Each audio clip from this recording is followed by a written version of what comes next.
बैठा है।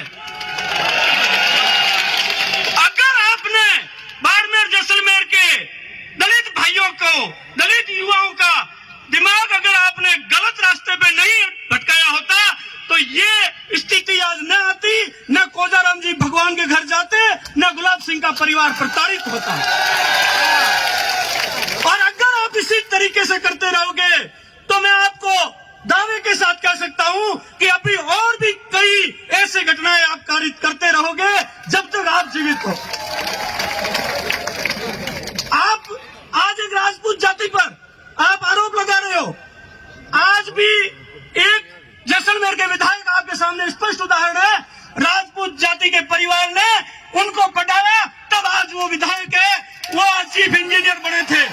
और वो स्पष्ट उन्होंने खुद ने कई बार अपने भाषणों में कहा है कि मैं आज नाहर सिंह जी चलक के परिवार के कारण आज इस स्थिति में हूं, जिनकी धर्मपत्नी ने अपनी 8 भी गहने उनको गिरवी डाल करके दे दी थी।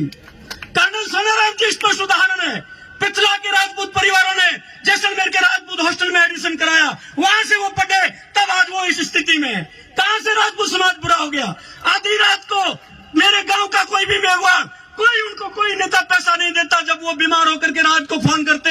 सैकड़ों उदाहरण होंगे। हर गांव का कोई भी मेघवाल गरीब परिवार वो रात को जब हॉस्पिटल आएगा तो वो रात को 2 बजे आपको फोन करेगा कि आप बना कहाँ हो, मेरे को हॉस्पिटल आप जल्दी पहुंचिए। आप हॉस्पिटल जाते हैं, आप उनका इलाज कराते हैं, आप उनके लिए लड़ते हैं। मैं स्पष्ट कई उदाहरण ऐसे सैकड़ों। आप अपने सामजुड़ाई भाइयों के लिए, सामजुड़ाई भाइयों से आप अगर आपके परिवार के वास्ता रखने वाले किसी मेघवाल को अगर किसी ने धक्का भी दे दिया, आप सामजुड़ाई भाइयों से मरने मारने को तैयार हो जाते हो। मेरी हिम्मत नहीं है कि मैं खूड़ी के मेघवाल या भैया के मेघवाल से माथापड़ी भी कर लूं। क्यों? क्योंकि मुझे मालूम है वो सामजुड़ाई भाई मेरे से आकर के झगड़ा करेंगे।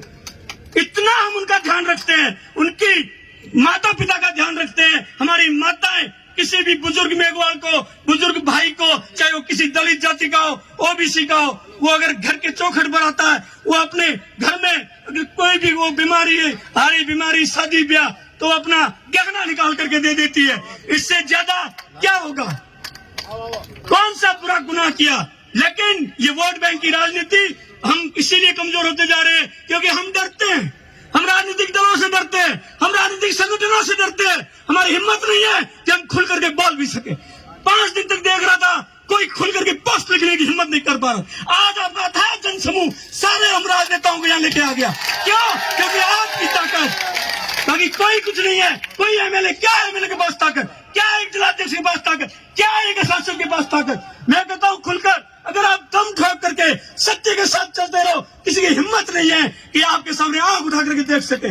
आप हमेशा सत्य के साथ रहो, आप हर जाति का सम्मान करो, लेकिन अपनी जाति पर आए हुए जब भी कोई प्रतिकार, जब भी कोई अन्याय हो तो आप प्रतिकार करने की हिम्मत रखो। तो आपके सामने किसी की हिम्मत नहीं है तो आंख उठा के देख सके। आप इसी तरीके से एकता बनाए रखिए। जिस प्रकार से जो कमेटी निर्णय लेगी, हम कमेटी के साथ है। नीम सिंह जी के साथ जो अन्याय हुआ उसका उदाहरण है कि जितने थानों में उन्होंने ड्यूटी की वो कस्बे सारे बंद। अगर उस आदमी ने पुलिस की नौकरी में उन्होंने गलत काम किया होता तो कोई कस्बा आज बंद नहीं होता जहां उन्होंने नौकरी की। पुष्पेंद्र सिंह जी चारण, उनके साथ भी अन्याय हुआ, नीम सिंह के साथ अन्याय हुआ। नीम सिंह के ऐसे सैकड़ों उदाहरण है जब पुलिस में उन्होंने जो काम किया वैसा शायद ही कोई कर सके। इसलिए जो कुछ भी हुआ ये अन्याय हुआ और इस अन्याय के हमेशा हम प्रतिकार कर देंगे।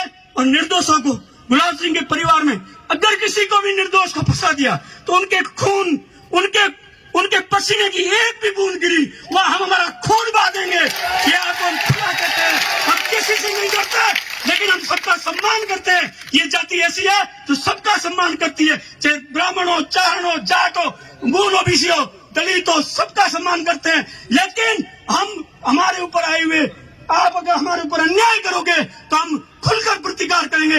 हमारे में वो सारी ताकत है जिसका हम जिस तरीके से जवाब देना चाहे देंगे। जय हिंद, जय भारत, बोलो महाजगदंबा की।